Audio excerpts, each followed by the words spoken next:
Hi folks, it's Scott here from the Rangers Assessment, and I'm here to report after Rangers' comfortable 2-0 home victory over St Johnstone to cut the gap in the table to 2 points.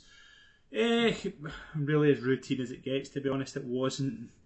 I don't think the performance was anything special, but it didn't have to be. We knew what Craig Levein was going to do, bring St Johnstone to do. They were going to sit in, they were going to be very tight, and it turned in that way. It was a weird game. Just in team news, 5 changes were made. We saw the defencemen shaken up a wee bit. John Souttar came in for a start. Radvan Yilmaz came in for Borna Barisic. Well, a surprising start for Kieran Dill, who came in the midfield replacing Dujon Sterling. Sam Lammers replaced Todd Cantwell, and Kemar Roofe replaced Cyril Dessers in the starting 11. After 1 minute, there was a bit of drama. John Souttar was... I think it was a head in the nose, to be honest. That he went down. It didn't look good for a while. Obviously, there was a bit of blood came out, but seemed okay. Carried on, returned to the match. Bit of positive play. Roofe had a header that was wide. Kemar Roofe, 16 minutes. I think he must have felt something go. He ended up going off, and Cyril Dessers come on.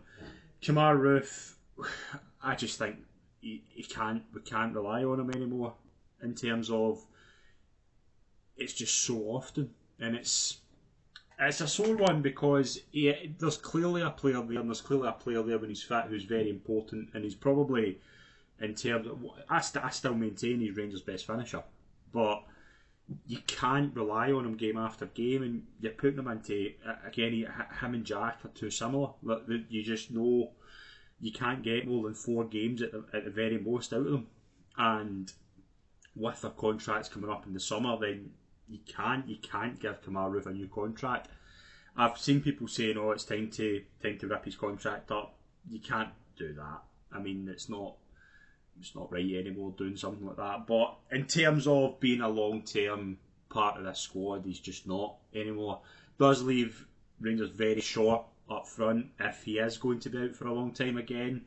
But the way I look at it as with Kemar Roofe is that I always think of him as not a man down. That's maybe disrespectful, but I can see this happening a mile away, and I think we all can. I think everybody's just got it in their head now that Kemar Roofe is... You'll get a 3-4 game spell where he can score you 2 goals and look an integral part of the side, but he'll pick up an injury, then you don't see him for a couple of months. And it's just been that for his whole Rangers career, which is a shame because 55 season, he was so important. That was the best run Rangers got out of him, and coincidentally Rangers won the league, and I think he was top goal scorer that season. So again, just a really unfortunate situation. Rangers had a couple of chances. John Souttar had a strike, it was clear by St Johnstone, but Rangers broke the deadlock. Nice cross coming in from James Tavernier, and there was Cyril Dessers, who stayed onside. There was a VAR check, but he did stay onside and put the ball into the net. 1-0. Big goal for Dessers as well. I thought Dessers was good tonight. I thought he led the line well. I thought he was a lot more into his press was very good. I thought in terms of putting Johnson defence under pressure, and takes his goal well. And that's what you want, particularly when he's going to be a massive player in the next couple of weeks. You need to see him. Tonight's the night where you want to see him get a goal, get a bit of confidence coming off the bench as well.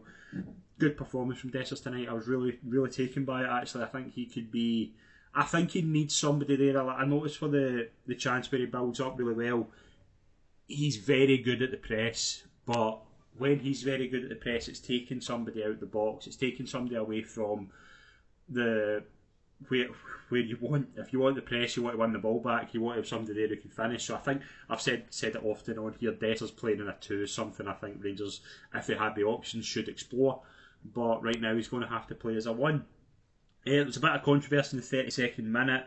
The boy Jazeni for St Johnstone was booked originally for what looked a pretty awful tackle on John Lundstrom. I don't know how you can see that tackle and give a booking. It's a horror. It's a horror tackle. And obviously he's told to go to the screen. Doesn't take him long to change his mind. It's a really bad one. You see Lundstrom going off at half time as well. It looked at... If Lundstrom is very smart in terms of he just lifts his leg ever so slightly, if that could have broke his leg or ankle, could have broke whatever it was connecting with, it would have seriously injured him. So hopefully injuries not too not too severe for Lundstrom. Hopefully it's just a precaution. He went off at half time. But to see that and give a yellow, I think is bizarre. But again, let's talk about referees again.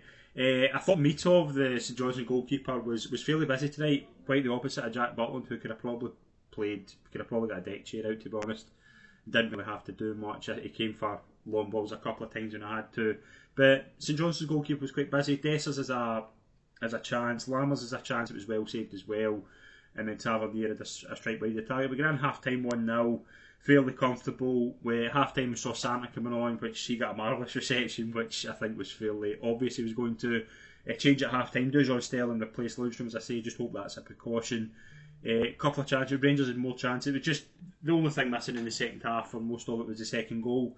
Rangers created a lot of chances. Just the final ball, I think, at times can just be so much better. I think far too quick to get rid of the ball on occasion. Sometimes it can be too slow in terms of build-up play, but I thought tonight, just the final ball, I thought Yilmaz had a bit of a shocker in terms of his final ball. I thought it was poor. I think this is the thing with Yilmaz as well, and this is somebody who's desperate for a new left back to come in and take that spot. Yilmaz just does a lot wrong for me. I think he can show some good qualities. Obviously, he's good, quite pacey. He can put in the occasional good cross, but I just think sometimes his decision making, I think the lucky breaks I think you need to be a top level player, he doesn't get, and I think that is down to him. Rangers just kept busy, just trying to get the chances, made a couple other changes as well. Todd Cantwell and Scott Wright came on for Lammers and Seamer. But Lammers, it was okay. I thought, as I say, kept the ball far too much when he could have got away, a bit more sharper. But there is a player in there. You can see that with Lammers. There's time when he gets time in the ball, you can see he's very, very good. But when you're playing against a packed defence who are not giving you a minute, he's not going to get that time. So I think he needs to be better in terms of his ability to get the ball out a bit quicker, use a link up a bit better. He linked up quite well with Dessers on several occasions, but again, just that final pass, final shot just doesn't work at times for him. Some good chances. Rangers were just trying to keep testing the goalkeeper. 10 minutes for the end, Kieran Dill, who I thought really, really good tonight actually. Surprised to see him starting, but I think that was a good impression he made tonight.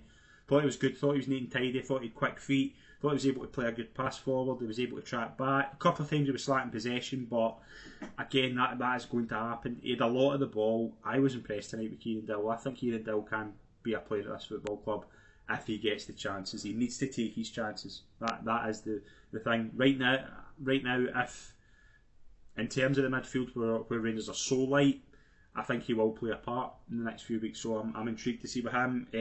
Kieran Dill plays the ball. Scott Wright, his only contribution.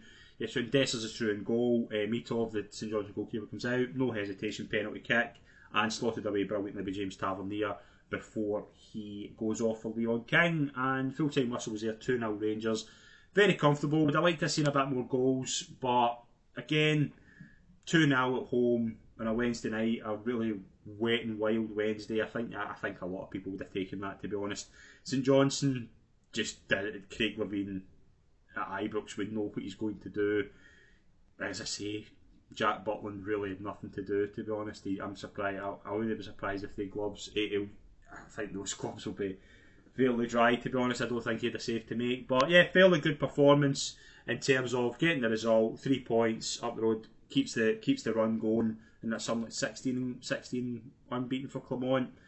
Very as comfortable as you can get. Right, folks, that'll do me for this post-match edition. Join us on Sunday. I'm getting lost of dates. Christmas Eve, shall we say. Christmas Eve, we'll have a post-match reaction on the channel. We'll hopefully have a Rangers assessment podcast at some point next week, so stay tuned for that. And enjoy the rest of your night, folks. Thank you.